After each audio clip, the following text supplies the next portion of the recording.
हम अपने बच्चों को अपने बुजुर्गों के पास, अपने माता पिता, अपना दादा दादी, अपने नाना नानी के पास हम क्यों ले जाते हैं? कि उनकी संपत्ति का हिस्सा उन्हें मिले।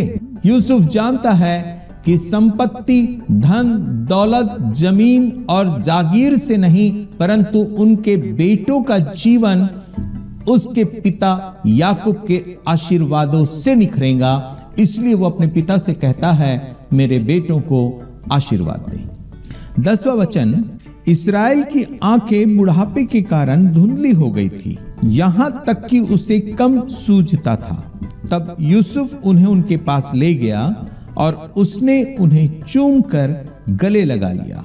11वां वचन, तब इस्राएल ने यूसुफ से कहा, मुझे आशा न थी कि मैं तेरा मुख फिर देखने पाऊंगा, परंतु देख, परमेश्वर ने मुझे तेरा वंश भी दिखाया है। तब यूसुफ ने उन्हें अपने घुटनों के बीच से हटाकर और अपने मुंह के बल भूमि पर गिर के दंडवत की। 13वां वचन, तब यूसुफ ने उन दोनों को लेकर अर्थात एप्रैम को अपने दाहिने हाथ से, कि वह इस्राएल के बाएं हाथ पड़े, और मनश्शे को अपने बाएं हाथ से, कि इस्राएल के दाहिने हाथ पड़े, उन्हें उसके पास ले गया। यूसुफ अपने पिता याकूब को घुटनों के बल गिरकर दंडवत कर रहा है। यूसुफ किसे दंडवत कर रहा है? कनान के एक चरवाहे को। यूसुफ कौन है? मिस्र का प्रधानमंत्री। लेकिन इन सब बातों से हटकर जो बात सच्ची है वो ये है कि यूसुफ अपने पिता को दंडवत कर रहा है। ये वो पिता है जिसकी आशीषों से आज वो यहां तक पहुंच पाया है। क्या हम अपने बुजुर्ग, अपने माता पिता, अपने लोगों को गुड मॉर्निंग भी कहते हैं? क्या गुड नाइट भी कहते हैं? जब हम बाहर चले जाते हैं, जब वापस घर पर आते हैं, तो क्या हम पूछते हैं आप कैसे हैं? प्यारे बहनों भाइयों, ये काम तो वही कर सकते हैं जिनमें परमेश्वर का मन हो, जो परमेश्वर के चुने हुए हो, जो परमेश्वर के भय में, परमेश्वर के अनुग्रह और करुणा को प्राप्त किए हुए लोग हो। हम अपने जीवन में सुधार करें। इन अच्छी बातों को जब हम सीख रहे हैं, इसे हम अपने जिंदगी में भी ढाल लें। 13 वचन में यूसुफ अपने दोनों बेटों को याकूब के द्वारा आशीर्वाद दिलाने के लिए जब आगे बढ़ाता है, तब वो एप्रैम को अपने दाहिने हाथ, याकूब के बाएं हाथ की तरफ रखता है, और मनश्शे को अपने बाएं हाथ और याकूब के दाहिने हाथ की तरफ रखता है, क्योंकि वो चाहता है मनश्शे बड़ा है, मनश्शे पहलौठा है, इसलिए याकूब का दाहिना हाथ मनश्शे के सर पर हो और याकूब का बायां हाथ एप्रैम के सर पर हो, क्योंकि एप्रैम मनश्शे से छोटा है। ये यूसुफ की इच्छा है, ये यूसुफ चाहता है कि मनश्शे पहलौठे के आशीर्वाद को ले। लेकिन परमेश्वर क्या चाहते हैं और याकूब क्या चाहता है, आइए हम उन बातों की तरफ थोड़ा गौर करते हैं। 14 वचन, तब इस्राएल ने अपना दाहिना हाथ बढ़ाकर एप्रैम के सिर पर जो छोटा था और अपना बायां हाथ बढ़ाकर मनश्शे के सिर पर रख दिया। उसने तो जानबूझकर ऐसा किया, नहीं तो जेठा मनश्शे ही था। याकूब ने दाहिने हाथ की आशीष एप्रैम को दी जबकि वो छोटा था, और ऐसा सोच समझकर याकूब ने किया है। क्या हमारे बुजुर्ग जो हमें आशीर्वाद देते हैं, क्या सचमुच वो आशीषें हमारे जीवन में काम करती हैं? क्या वो आशीषें हमारे वंश दर वंश चलती रहती हैं? इन शिक्षाओं के माध्यम से आइए हम उन बातों पर भी ध्यान करेंगे। 15 वचन, फिर उसने यूसुफ को आशीर्वाद देकर कहा, परमेश्वर जिसके सन्मुख मेरे बाप दादे इब्राहिम और इसहाक अपने को जानकर चलते थे, वही परमेश्वर मेरे जन्म से लेकर आज के दिन तक मेरा चरवाहा बना है। याकूब ने आशीष देना शुरुआत कर दिया, और जब वो आशीष दे रहा है, वो आशीष यूसुफ के नाम से शुरू कर रहा है, परमेश्वर की महिमा कर रहा है। जब आप कोई भी काम करना चाहते हैं तो हमें इस बात को ध्यान रखना है याकूब के जीवन से कि पहले हमें परमेश्वर पिता की महिमा करना है। 16 वचन, और वही दूत मुझे सारी बुराई से छुड़ाता आया है, वही अब इन लड़कों को आशीष दे और ये मेरे और मेरे बाप दादे इब्राहिम और इसहाक के कहलाए और पृथ्वी में बहुतायत से बढ़े। 17 वचन। जब यूसुफ ने देखा कि मेरे पिता ने अपना दाहिना हाथ एप्रैम के सिर पर रखा है, तब यह बात उसको बुरी लगी, सो उसने अपने पिता का हाथ इस मनसा से पकड़ लिया कि एप्रैम के सिर पर से उठाकर मनशे के सिर पर रख दे। 18 वचन।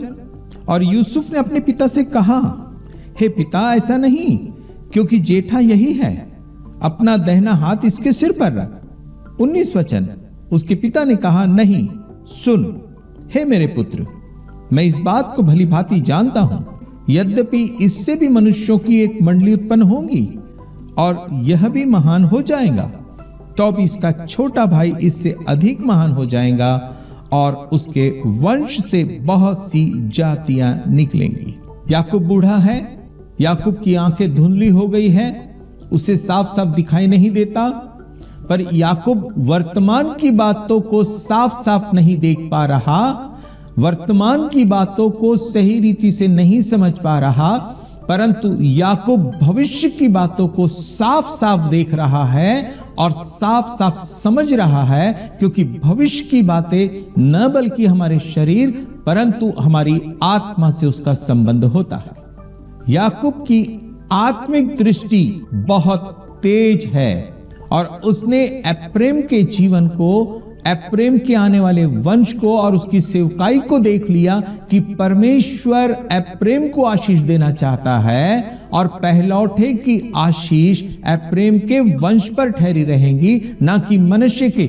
इसलिए उसने अपना दाहिना हाथ एप्रैम पर और बायां हाथ मनश्शे पर रखा।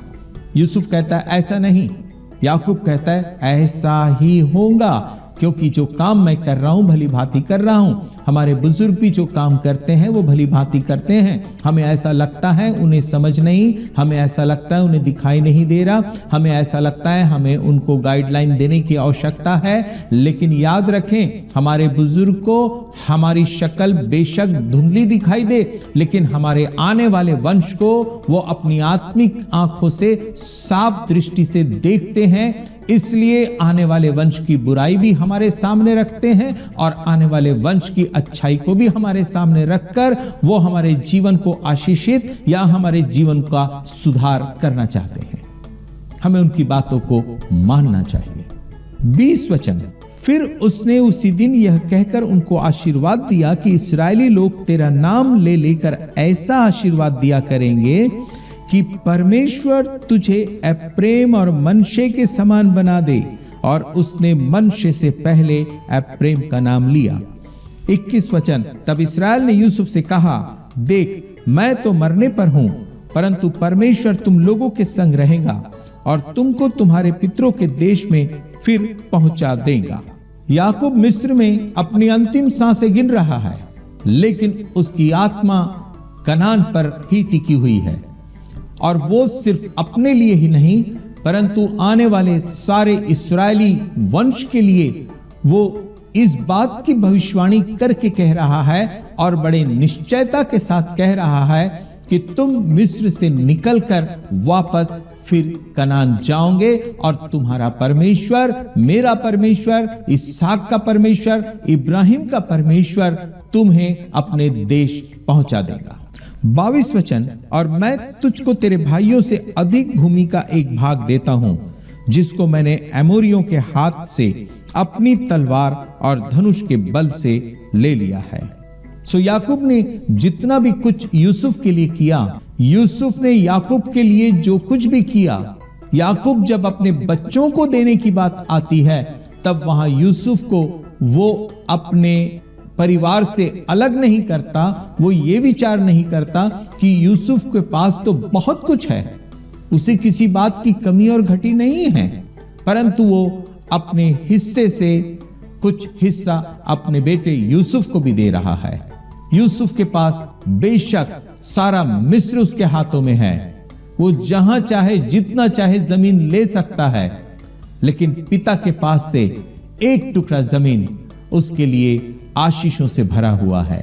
सो कहीं के 1000 दिन से परमेश्वर की ड्योढ़ी पर रहना हमारे लिए बहुत उत्तम है। ये लालसा मेरे और आपके मन में भी होनी चाहिए। हम कितने भी बड़े हो, कितने भी धन संपत्तियां हमारे पास में हैं, लेकिन हमारे परमेश्वर की उन आशीषों को, उसके अनुग्रह और करुणा के अभिलाषी होकर उसे प्राप्त करने के लिए हम अपने कदम को आगे बढ़ाना चाहिए।